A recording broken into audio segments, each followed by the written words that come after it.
সুদীপ রায় বর্মন রাজ্য রাজনীতির এক বহু চর্চিত ব্যক্তিত্ব। অন্তত ত্রিপুরা রাজ্যের অবাম রাজনীতির ক্ষেত্রে দীর্ঘদিনের এক সৈনিক এবং দীর্ঘ প্রায় 3.5 দশকের বেশি সময়ের জনপ্রতিনিধি সুদীপ রায় বর্মন বিভিন্ন কারণে গোটা রাজ্যের মধ্যে একটা বিশেষ স্থানে আসীন। সংসদীয় রাজনীতির হিসেবে ত্রিপুরা রাজ্যের 6 আগরতলা বিধানসভা কেন্দ্রটা এখনও সুদীপ রায় বর্মনের গড় হিসেবে পরিচিত।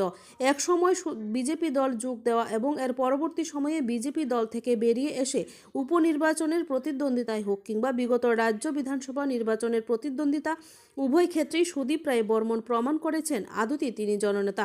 7 বারের বিধায়ক হলেও উপনির্বাচন বা গ্যালট বিধানসভা নির্বাচনে যেভাবে বা যে ভঙ্গিতে সুদীপ রায় বর্মন বিজয়ী হয়েছেন তার নিরিখে দাবি করা যেতেই পারে রাজ্য রাজনীতির অন্যতম জননেতা সুদীপ রায় বর্মন।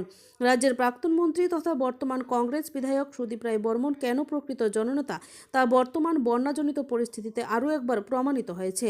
বিভিন্ন জায়গায় নেতা মন্ত্রীরা যখন নিরাপদে জায়গা থাকতে অভ্যস্ত, রাজ্যের মুখ্যমন্ত্রী যখন 4-5 জন পুলিশ নিয়ে বুটে যেতে স্বাচ্ছন্দ্য বোধ করেন, ঠিক সেই জায়গায় দাঁড়িয়ে সুদীপ রায় বর্মন জনমগ্ন উনার বিধানসভা এলাকার সাধারণ মানুষের বাড়িঘরে গিয়ে পৌঁছলেন রীতিমতো বুক জ্বলে নেমে। সুদীপ রায় বর্মন দিনভর উনার বিধানসভা এলাকার ইন্দ্রনগর থেকে শুরু করে বিভিন্ন জায়গায় সাধারণ মানুষের দুঃখ কষ্ট এবং জল যন্ত্রণার পাশে থাকলেন, সাধ্যমতো সাহায্য সহযোগিতা করলেন এবং বেশ কিছু জায়গায় ত্রাণ সামগ্রী পৌঁছে দেওয়ার ব্যবস্থা করলেন।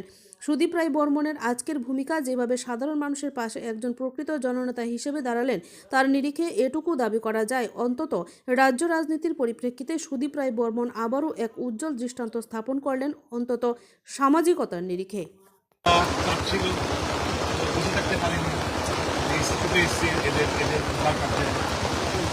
রাত প্রায় 2:30 বাজে, মানে আন্তর্জাতিক পরিমাণ দিয়েছিল এখানে আরও প্রায় শেষ করার পর ভোটটা নিয়ে এখানে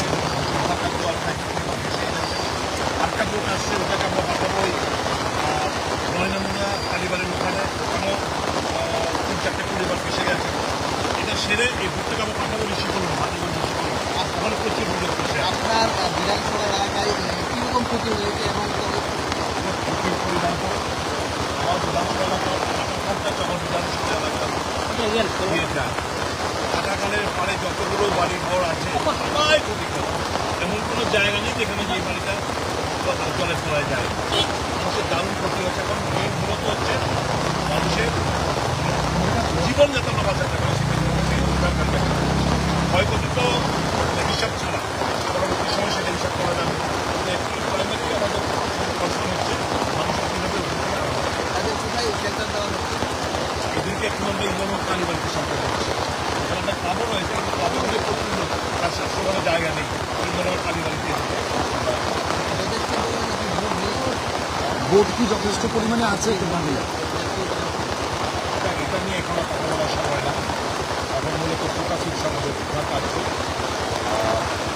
ডিজাস্টার ম্যানেজমেন্ট। একটা কথা শর্টে বলি, এ নিয়ে বহু বড় বড় ভাষণ আমরা শুনেছি, ব্যাখ্যা শুনেছি, সব আজকে এই বন্যায় একটা জিনিস প্রমাণ হয়ে গেছে, ডিজাস্টার ম্যানেজমেন্টের নামে সরকারের কিছুই নেই।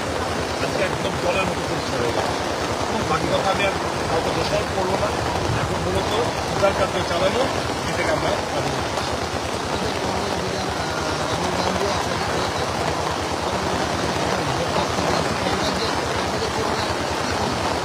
সারা রাজ্যে আমাদের কর্মীরা মানুষের পাশে রয়েছে। বলবো খাবার তো বলছি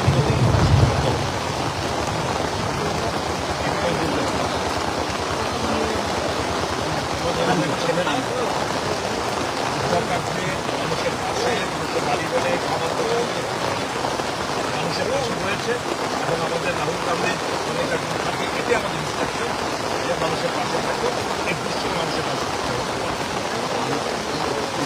আপনারা দেখছেন সেই ছবি